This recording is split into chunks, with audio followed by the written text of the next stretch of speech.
Hello, this is Jailer. I'm going to keep it 100, fully transparent. This is just a quick, small discussion video I want to get out quickly about the recent Illumination news, but also to acknowledge that I hit 100 subscribers. Woohoo!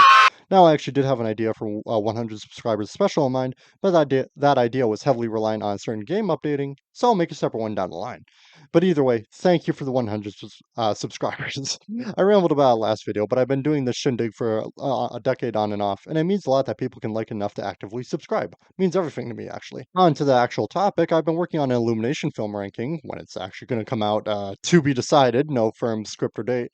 And while I'm definitely not getting it out in time for Minions and Monsters, hell, this video in itself will probably come out after the film releases, I did want to cover a recent piece of news that came out, being Illumination announcing their next film, Not Alone, dated for April 2027. Starring Timothy Chalamet and Selena Gomez, Not Alone is going to be a rom-com about the two as rocket developers whose budding romance is interrupted by three small aliens stowing away in Chalamet's character's home. Now, my thoughts on this are actually a lot less related to the film in itself, at least, for now, given that it's more than 9 months out, but more related to Illumination in itself and meta thoughts. Back in 2022, Illumination announced they had hired Mike Moon, a former Netflix head of adult animation, for Illumination Moonlight, which would be their quote-unquote After Dark or adult label. No news has come of this, but I do have a thought in the back of my mind if Not Alone is related to it at all.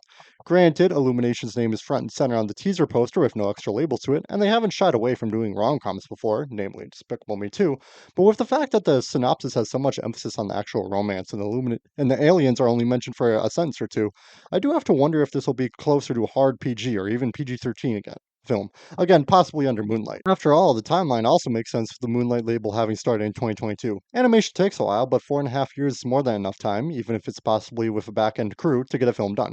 The fact Timothy Chalamet is involved in what reportedly is going to be his debut voice acting role kind of has me raising my eyebrows too. Well, he's no stranger to children's films, namely being the entitled role in 2023's Wonka, I do remember him mentioning in interviews that he preferred more tighter, higher end projects. And while I'm admittedly an Illumination glazer, outside of maybe the first Despicable Me and Migration, I wouldn't say Illumination has many films that seem like big, proper fits for what he's aiming for.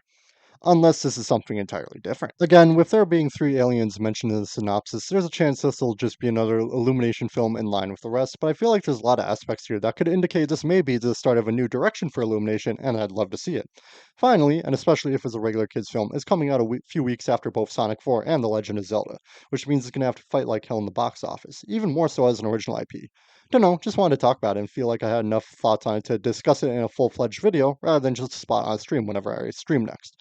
Thank you for stopping by, and I'll see you on the flip side.